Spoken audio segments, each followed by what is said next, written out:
सच्चिदानंदेश्वराय नमो नमः।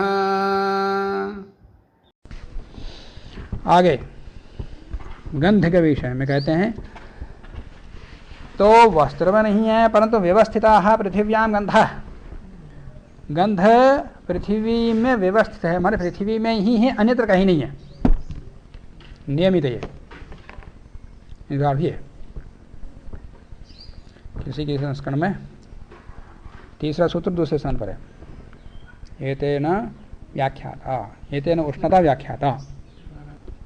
वस्त्र और सुरभि के सन्निकर्ष से गंध उपलभ्यमान सुगंध वस्त्र का नहीं है।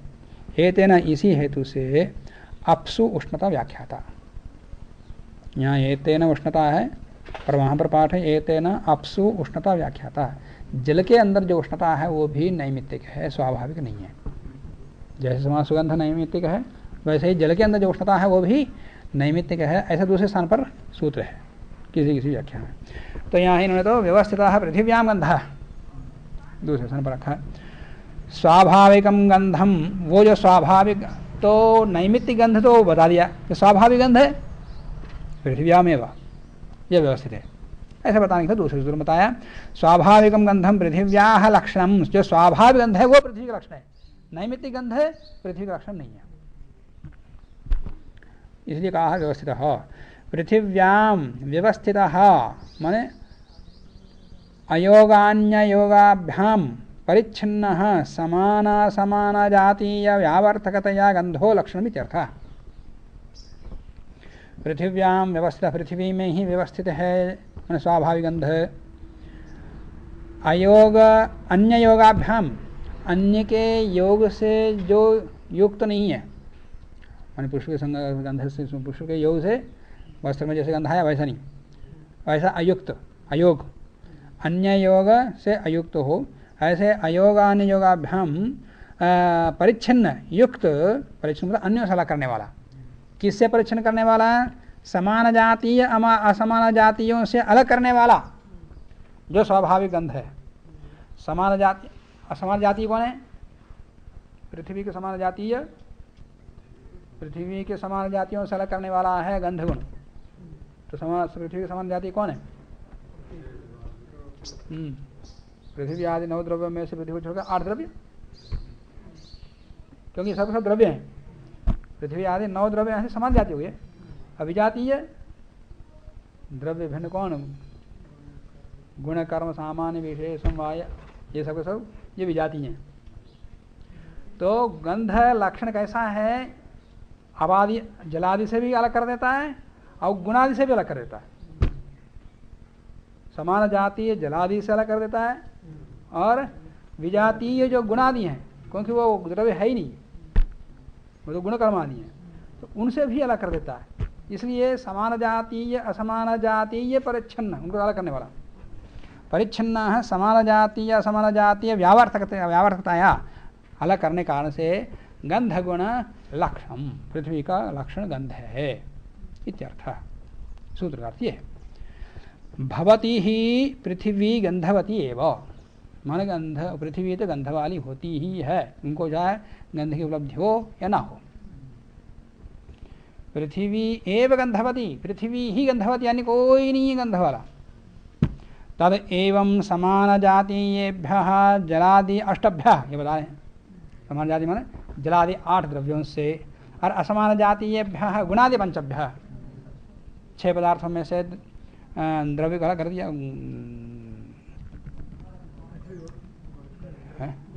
द्रव्य, हाँ द्रव्य को अलग कर दिया, तो बचे 5। तो गुणादि पंचभ्यः व्यावर्तकः अलग करने वाला स्वाभाविकः पृथिव्यां गन्धः इति व्यवस्थितम्। एतेन उष्णता व्याख्याता, एतेन उष्णता व्याख्याता तात्पर्य उष्णता जिन जिन में प्राप्त होती वो भी नैमित्तिक है, जानना चाहिए। पहले वस्त्र और सुगंध के पुष्प के सन्निकर्ष से जो सुगंध प्राप्त वो नैमित्तिक है। फिर पृथ्वी का स्वाभाविक गंध क्या है? व्यवस्थित पृथ्व्यां गंधा, दूसरे सूत्र बता दिया। एतेन उष्णता व्याख्याता से क्या होगा कि जलादि में जो उष्णता की उपलब्धि होती है वो भी नैमित्तिक है, ऐसा बता करके फिर उष्ण का, तेज का उष्ण गुण किसका? तेजसा उष्णता, उसका स्वाभाविक गुण तेज का, अग्नि का, ये बता रहे हैं। तो एतेन उष्णता, तो जो लोग पाठ करते हैं तेना एतेन अप्सु उष्णता, जल में उष्णता ऐसा कहते हैं। तो उष्णता वो अपसु अपशब्द से फिर अन्यों का भी उपलक्षण रूप से ग्रहण करते, वायु, पृथ्वी, उनमें भी उष्णता की प्रतीत होती है, उनको उपलक्षणता के रूप में लेते हैं। तो वो उपलक्षण ना लेना पड़े तो इसलिए सबको ले लिया। एतेन उष्णता माने उष्णता तात्पर्य वह्नि को छोड़ करके अन्य पृथ्वी आदियों में जो उष्णता की उपलब्धि होती है वो भी नैमित्तिक के ही रूप में व्याख्यात समझ लेना। गंधस्य चाहे अपसु पाठ का अर्थों का अंतर नहीं पड़ता। अपसु कर लेंगे तो अन्यों का पृथ्वी और वायु का उपलक्षण से ग्रहण कर लेंगे। यदि आप पाठ से नहीं है तो तीनों का ग्रहण अपने आप हो जाएगा। गंधस्य स्वाभाविकत्व व्यवस्थापन प्रकारम उष्णतायां तेजो लक्षणे अपि अतिदेशन आह। गंध का स्वाभाविक गुण पृथ्वी के अंदर व्यवस्थापित करके उसी प्रकार से उष्णता को तेज में व्यवस्थित कर रहे हैं। करते हुए सूत्रकार ने कहा है एतेन उष्णता व्याख्याता।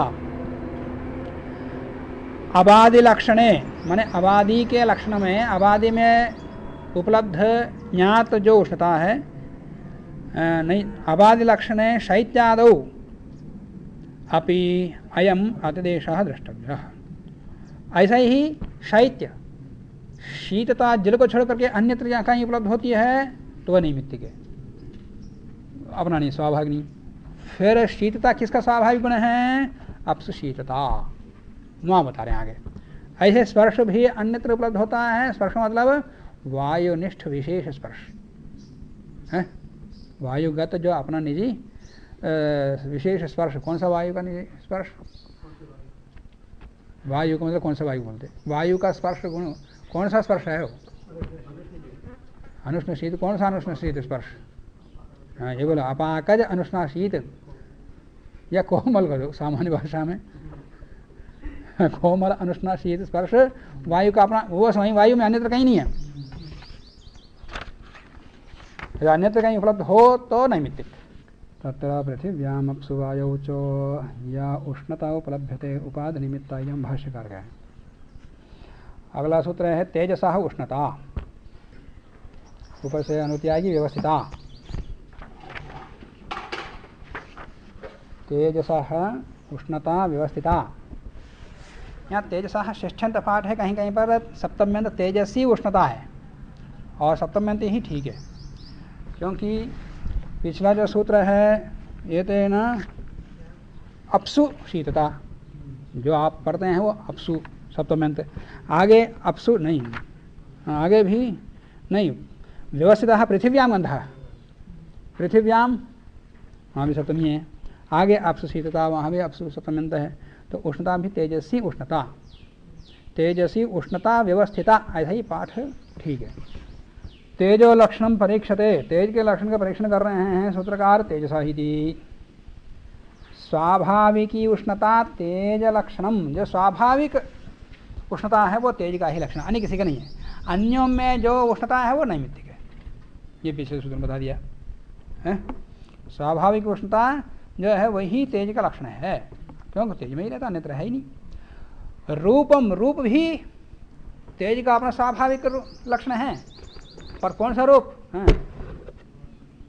तेज का रूप, रूप भी तेज का लक्षण है, क्योंकि रूप तेज में ही रहता, अन्यत्र है ही नहीं। भास्वर शुक्ल, भास्वर शुक्ल है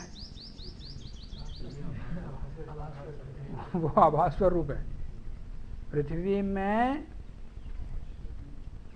7 प्रकार के रूप हैं, सूर्य के 7 प्रकार के किरण हैं, तो 7 प्रकार रूप है।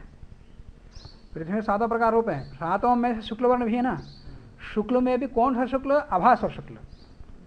भास्वर शुक्ल फिर पृथ्वी का नहीं है, पृथ्वी में है ही नहीं। नैमित्तिक ना बस नैमित्तिक है तो जैसे शीशा यहाँ रख दिया, धूप से वहाँ जा रहा, तो ये भास्वर शुक्ल आ गया पार्थिव पदार्थ में, दर्पण में, तो ये नैमित्तिक है। भास्वर का मतलब भास्वर शुक्ल का तात्पर्य हाँ पर प्रकाशनम, दूसरे को प्रकाशित करना। गुण जो है वही भास्वर शुक्ल है। भास्वर शुक्ल जैसे कपड़ा सफेद है ऐसा ही है नहीं, दूसरे को प्रकाशित करना आरोपी जो शुक्ल वो गुण दर्पण में आएगा ना। जो भी है जिसके ऊपर करके अन्यत्र कहीं छाया प्रकाश पड़ता हो वो भास्वर गुण वहाँ भी आ गया पृथ्वी में, पर वो नैमित्तिक है। पृथ्वी का अपना जो शुक्ल रूप नहीं स्वाभाविक है वह कौन सा है? अभास्वर शुक्ल। शेष रूप तो पृथ्वी में ही है, अन्य तो कहीं नहीं है। अन्य लोहित आदि अन्य पीत आदि रूप पृथ्वी में ही है। जल में कौन सा रूप है? जल में कौन सा रूप है? अभास्वर भी फिर स्वच्छ कर दिया विभाग, तो जल में भी अभास्वर शुक्ल है और पृथ्वी में भी अभास्वर शुक्ल है, पर इनमें भेद क्या? फिर जल के अंदर जो अभास्वर शुक्ल है वो स्वच्छ अभास्वर शुक्ल वर्ण है, शुक्ल रूप है, और पृथ्वी में अस्वच्छ अभास्वर शुक्ल वर्ण है। समझ गए? हाँ याद रखो। रूपम अपि शुक्ल भास्वरम, यहाँ शुक्ल भास्वर केवल भास्वर शुक्ल केवल पृथ्वी अग्नि में ही है, तेज में ही, अन्यत्र कहीं नहीं है। उपलक्ष्यते, ये भी उपलक्षित है। तेजसः उष्णता, तेजसी उष्णता शुक्ल रूपता व्यवस्थिता, ऐसे जाना चाहिए। उष्णता जो है शुक्ल भास्वर में उपलक्षित कहा है। उसके बाद अपसु शीतता, जल के अंदर शीतता व्यवस्थिता, फिर यहाँ व्यवस्थिता की अनुमति आएगी। अपाम लक्षण परीक्षते, अब जल के लक्षण की परीक्षा कर रहे हैं। अपसीति स्वाभाविकी शीतता अपाम लक्षण, जो जहाँ स्वाभाविक शीतता है वो जल का ही है। पार्थिव पदार्थों में या वायु में जो शीतता है वो जल के कारण से, वो नैमित्तिक है, स्वाभाविक नहीं है। स्वाभाविक गुण किसको बोलते?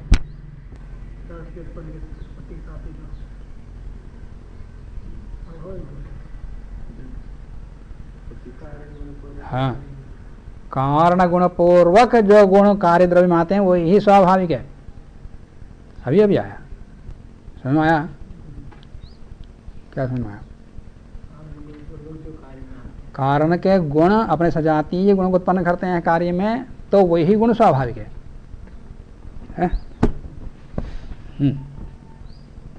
स्वाभाविकी शीतता अपाम लक्षण विद्या। तथा च शिलातल श्रीखंडादो, श्रीखंड माने खाने का श्रीखंड, यहाँ श्रीखंड क्या है? हाँ, चंदन, वो दही से बनाते श्रीखंड वो नहीं। तथा च शिलातल श्रीखंडादो माने पत्थर के तल में शीतलता आ गई, चंदन में भी शीतलता है। शीतलता न अतिव्याप्ति, वहाँ अतिव्याप्ति नहीं होगी क्योंकि वो पार्थिव पदार्थ हैं, तो वहाँ शीतलता कैसी है? नैमित्तिक है, इसलिए वहाँ पर जल की अतिव्याप्ति नहीं होगी इस लक्षण से। शीतता से रूप रसो अपि उपलक्षण, यहाँ पर अपसु शीतता तात्पर्य जल के अंदर कितने गुण हैं? रूप रस स्पर्श, रूप रस स्पर्श। स्पर्श तो बता दिया शीतता, और रूप रस तो नहीं बताया, तो शीतता से रूप रस का भी उपलक्षण करना चाहिए, उनको भी जानना चाहिए। रूप रसो अपि उक्त लक्षणौ, ये भी लक्षण उक्त हैं।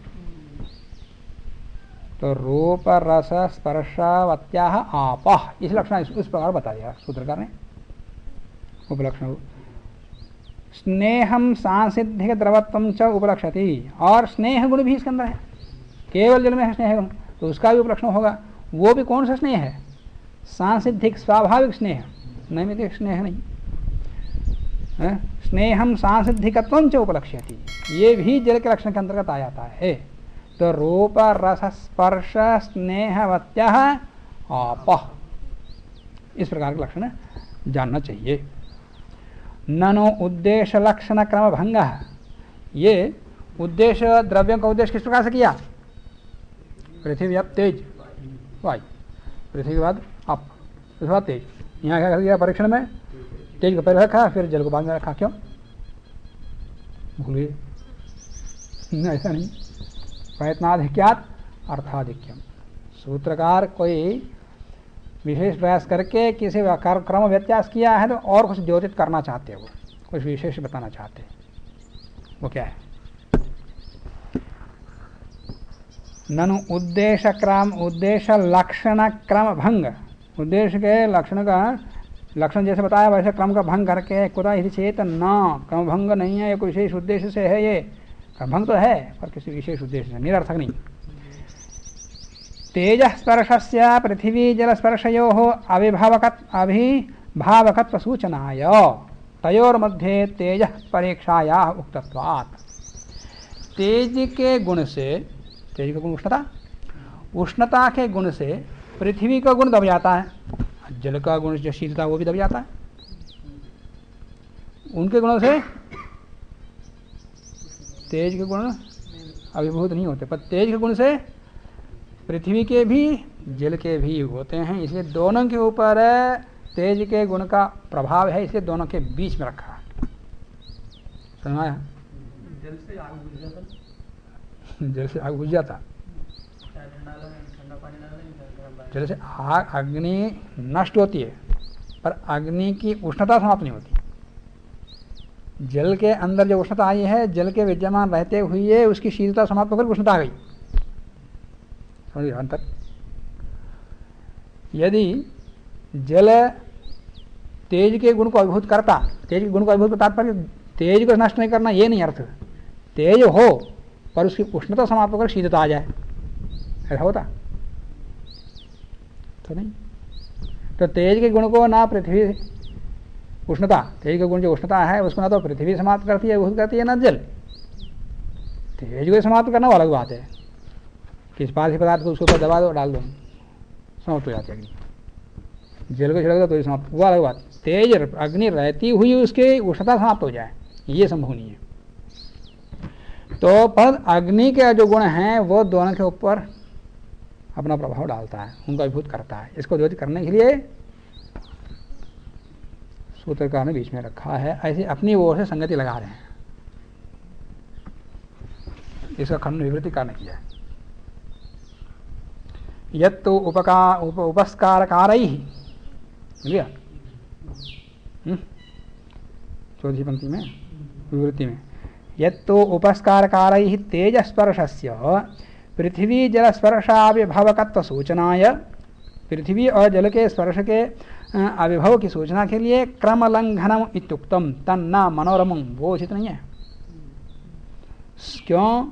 सुवर्णे चंद्र किरणादौ च पृथ्वी जल स्पर्शयोः तेजस्पर्शाविभवकत्वस्य सर्वसिद्धत्वात्। यहाँ पर पृथ्वी तेज को समाप्त कर रही है और जल भी तेज को समाप्त कर रही है, तेज के गुण को, तेज रहता हुआ। कहाँ? स्वर्ण, स्वर्ण को तो तेज मानते हैं पर वहाँ पृथ्वी ने क्या कर दिया, तेज विद्यमान है पर उष्णता समाप्त कर दिया पृथ्वी ने। चंद्रमा के अंदर परप्रकाश रूपी तेज है वहाँ पर, और उसको, उसकी उष्णता को जल ने समाप्त कर दिया है।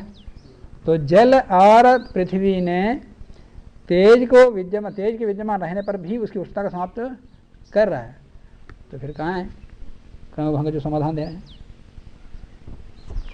तो सुवर्णे चंद्र किरणादौ च पृथ्वी, क्रमशः पृथ्वी जल स्पर्शयोः, पृथ्वी जल के स्पर्श से तेजस का स्पर्श अविभव होने से और सर्वसिद्ध है, सभी का अनुभूत है, इसलिए वो समाधान अनुचित, वो ठीक नहीं है। इस बात को वो भी समझते थे, तो इसलिए वो दूसरे समाधान दे रहे हैं केवल एक ही समाधान नहीं दिया, इसमें क्रम भंग कारण ये भी हो सकता है, इस प्रकार कोई तो बताने के बाद फिर कोई इस प्रकार का आक्षेप ना करें, इसलिए दूसरा कारण में बता रहे हैं। वो